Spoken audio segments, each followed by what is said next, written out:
This week, PlayStation hosted a 40-minute showcase in which they announced a lot of upcoming games. So here are the top games announced in the showcase. First up is Marvel's Spider-Man 2, developed by the same studio that brought us the critically acclaimed titles Spider-Man and Spider-Man Miles Morales, Insomniac Games.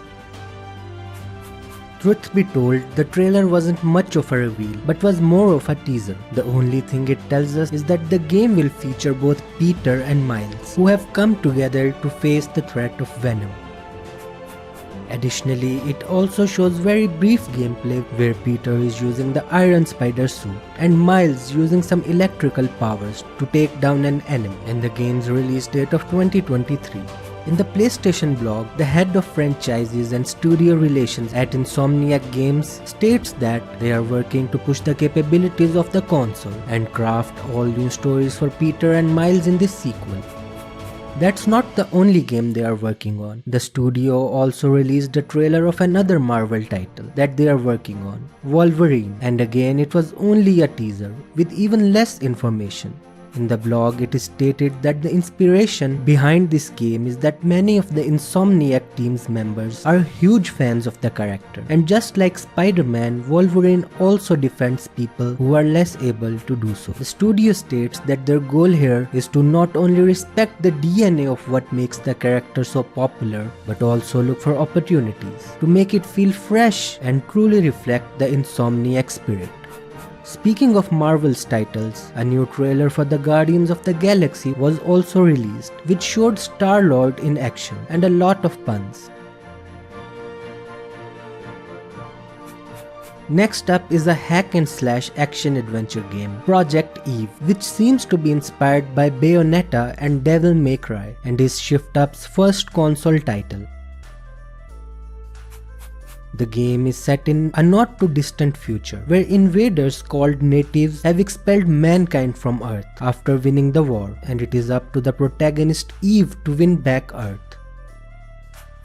But Eve just won't be slaying monsters. The game also offers many challenges in the environment, which must be overcome through diverse actions such as scaling walls, swinging on ropes, etc. In addition, players would also be able to explore and find hidden treasures throughout the world and would acquire numerous skills and items as they progress.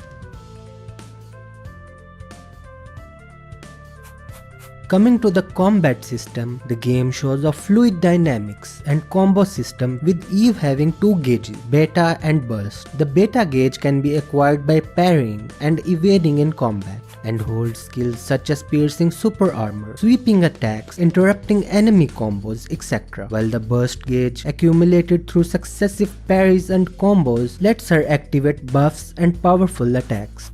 The only way to defeat the enemies is to grasp their attack patterns and counter with precise timing and chaining up combos. No release date has been announced yet for this game. A game that does have a specific release date is Gearbox's Tiny Tina's Wonderlands, which is releasing 25th March 2022 and is an FPS adventure game. The game is set in a wild and slightly warped fantasy world, having majestic towns to mushroom forests and foreboding fortresses, and is full of whimsy, wonder and high-powered weaponry. Tiny Tina will encounter a wide variety of monsters, from sentient smack-talking skeletons to land-roaming sharks, while her ultimate goal will be to defeat the Dragon Lord. Her arsenal includes devastating spells, powerful guns, melee weapons, and 6 unique character skill trees, all with their own awesome abilities. The game can be played solo or with up to 3 friends. And speaking of female protagonists, Forspoken also got a story reveal trailer in the showcase, which answers a lot of questions, shows the game's marvelous world environment, and glimpses of gameplay. The game is based on Frey, a street-smart young woman who seems to be tired of the city life, not to mention people's displayer of cats. Turning 21, she just hopes to escape this life.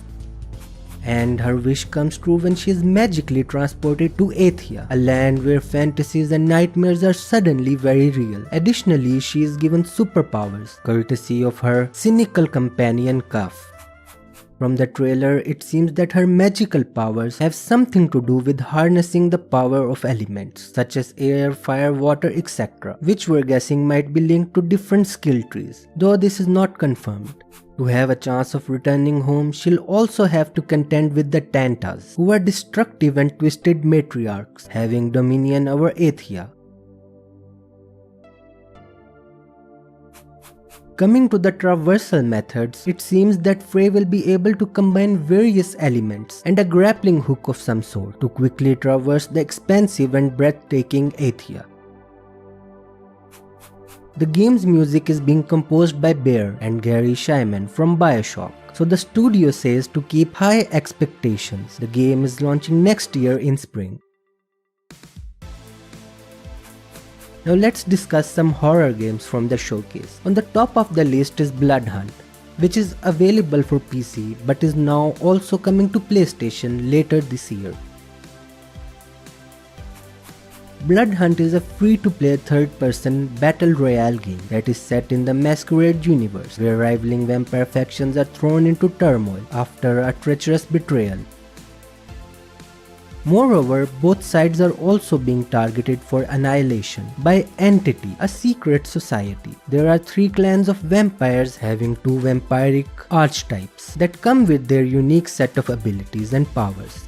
The choice of clan will determine your playstyle. However, traversal skills are common that allows the players to scale any buildings, defy gravity, and strike from anywhere. To beat the competition in the old town of Prague, players will have to combine their supernatural powers, various weaponry, and good strategy.